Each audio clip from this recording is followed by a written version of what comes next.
देख, तो क्वेश्चन अपना क्या है, if the length of the wire is increase by 100%। 100% की जगह कोई सा भी हो सकता है, जैसे 5 का मल्टीपल ही होगा फिर भी, 20, 50, 75, 100, 125, 150, 200, 300, ऐसे ही होंगे। ठीक है, तो देख, then by what amount its resistance will change. तो क्वेश्चन क्या कह रहा है कि अगर वायर की लेंथ अगर अपन 100% से बढ़ा दें तो फिर कितने रेजिस्टेंस कितना बढ़ेगा। तो देख,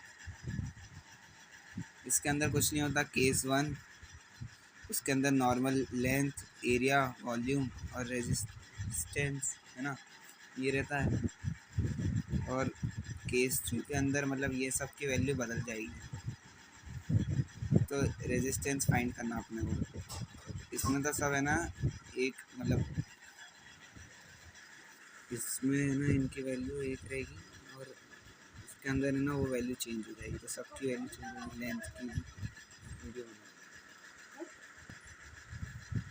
तो ये देख, सबकी वैल्यू बदल जाएगी यहाँ पे, तो सबका मैंने डैश लगा दिया यहाँ पे, तो R2 यहाँ पे नीचे 2 भी लिख सकता है अगर चाहे तो वो इम्पोर्टेंट नहीं, इम्पोर्टेंट है ये। तो लेंथ कितनी बढ़ रही है, 100%। अगर कोई भी चीज़ 100% से बढ़ेगी तो L डैश मतलब लेंथ है ना, तो उसके अंदर अपने को क्या करना पड़ेगा, कितने परसेंट से बढ़ रही है, 100% से बढ़ रही है, तो 100 डिवाइडेड बाई 100 इंटू L है ना। मैथ्स का फॉर्मूला मतलब जैसे 50% से बढ़ रही होगी तो L डैश इक्वल्स टू 50/100 है ना। 100 नीचे डिनोमिनेटर में रहेगा और ऊपर जितना परसेंटेज दिया गया उतना, ठीक है। तो फिर इंटू में रहेगा L। तो यहाँ पे अपन ने काटा, ये 1/2 हो गया, तो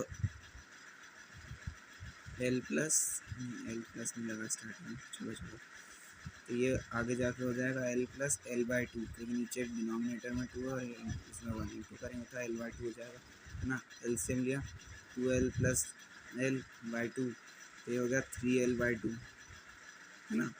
तो L डैश की वैल्यू आ गई 3L/2। अब यहाँ पर 100% दिया गया क्वेश्चन में, यहाँ से ये कटा, ये 1 तो L dash equals to L + L है ना। तो यानी कि L डैश की वैल्यू हो गई 2L है ना। अब लेंथ निकल गई अपनी, अब अगले है ना अपन को निकालना है, क्या बोलते हैं, अब एरिया निकालना है, क्योंकि रेजिस्टेंस के फॉर्मूले में लेंथ और एरिया वो होता है, क्या बोलते हैं, ज़रूरी होता है। तो मतलब लेंथ और एरिया के डायरेक्टली प्रोपोर्शनल होता है, तो इन दोनों को निकालना ज़रूरी है। वॉल्यूम तो देख, वॉल्यूम कभी नहीं बदलेगी, मतलब यहाँ पे मैंने डैश कर रखा है, लेकिन वॉल्यूम कभी नहीं बदलती। देख, जैसे कि है ना, मैं कोई भी पानी की बोतल है, अगर उसको मैं ऐसे पिचका दूँ तो उसकी वॉल्यूम नहीं बदलेगी, लेकिन उसका एरिया वगैरह बदल सकता है। तो लेंथ और एरिया बदलेंगे, मेनली वॉल्यूम सेम रहेगी दोनों केसेस में।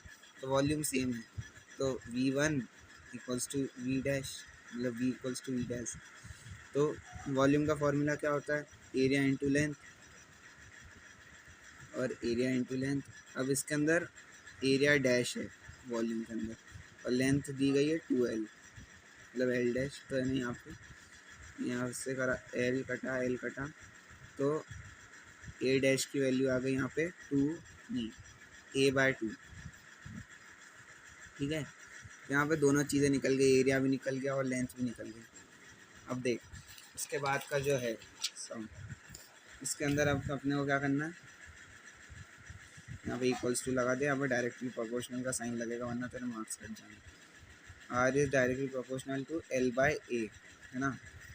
अब फिर ये प्रोपोर्शन का साइन हटाएंगे अपन, तो ये ध्यान रख लेना, ये R1 equals to L1 divided by L2, और डिनोमिनेटर में R2, A1 और A2। ये जो चीज़ है इसे याद रख लेना, मतलब ये 3 स्टेप्स जो है इनको याद रखना, ठीक है, क्योंकि ये ज़रूरी है, ये देख ले ध्यान से, है ना। फिर उसके बाद ये ऐसे है ना, क्या बोलते हैं, ये इनको हटाया तो फिर यहाँ पे L1/L2 और A2/A1, ठीक है। ये स्टेप ज़रूरी है, क्योंकि क्या बोल रहा था मैं, हाँ, ये स्टेप ज़रूरी है क्योंकि मेरे को नहीं मालूम किया ना क्या बोलते हैं कि डिवाइड वगैरह के बाद कौन सी स्टेप आती है, तो इसलिए मैंने ये याद ही कर लिया रट लिया। तो यहाँ पे अब वैल्यू पुट कर देना, A2 और A1 की जगह L1 और L2 की जगह। L1 की वैल्यू क्या है, L इंटू A2, A2 क्या अपना A/2, और यहाँ पे 2L इंटू क्या था A। हाँ, तो ये A से A कटा तो ये होगा 1/2, ये 2 L से L कटा है तो ये होगा 1/2, 1/2 इंटू 1/2, तो आंसर आ गया अपना 1/4। ठीक है, यहाँ पे देखिए, यहाँ पे भी मैंने सेम ही करा है, यहाँ पे फिर ये 1/, तो आंसर आ गया 1/4। तो यहाँ पे अब क्रॉस मल्टीप्लिकेशन हो जाएगा, है ना। तो R2 की वैल्यू आ रही है 4R1, है ना। इसके बाद देख, क्वेश्चन के अंदर ऐसा भी पूछ सकते हैं कि आर मतलब कितने परसेंटेज से आर की वैल्यू बढ़ रही है। तो परसेंटेज निकालने का फॉर्मूला क्या होता है, कहाँ गया फॉर्मूला, मैं खुद ही भूल गया। Final value minus initial value, और फिर इनिशियल डिनोमिनेटर में होगा इंटू 100। तो यहाँ पे क्या है, फाइनल वैल्यू आ रही है 4R1, इनिशियल वैल्यू थी R1 सिर्फ, है ना। तो ये आ गई 4R1, 4R minus R by R into equals to लगा दे इंटू 100। परसेंटेज निकालनी हो तो परसेंटेज का ये फॉर्मूला है, final minus initial by initial into 100। ठीक है, और यहाँ पर अपन ने प्लस करा, ये 3R माइनस करा, सॉरी 3R, और ये R से R कटा इंटू 100। तो परसेंटेज निकल के आया कुछ 300। मेरे परसेंटेज का ध्यान में देना, यहाँ पे उल्टा और यहाँ पे उल्टा कर दिया मैंने, वापस यहाँ पे सीधा कर दिया। तो ये परसेंटेज आ गया 300%। ये फार्मूलाज याद कर लेना, ये स्टेप याद कर लेना, ठीक है। और ये वाला याद कर लेना, ये क्या बोलते हैं, लेंथ की वैल्यू निकालना, कहाँ से निकलेगी, हाँ यहाँ से, ये लेंथ निकालने का, और ये एरिया। अब देख अगला क्वेश्चन तू खुद से ट्राई कर, कौन सा दूँ,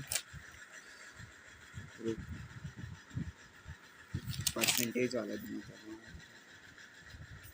परसेंटेज वाला, ये रहा, ये if the length of the conductor is decrease by 50%। यहाँ पे डिक्रीज लिखा है, तो यहाँ पे क्या होगा, L माइनस होगा, यहाँ पे जो प्लस है ना ये माइनस हो जाएगा, ये डिक्रीज में, तो पहले नहीं बताया था मैंने।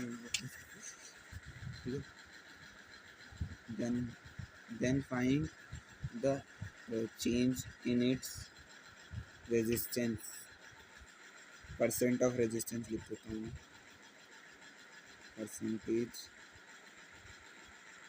ऑफ रेजिस्टेंस, तो इसका आंसर निकाल दो।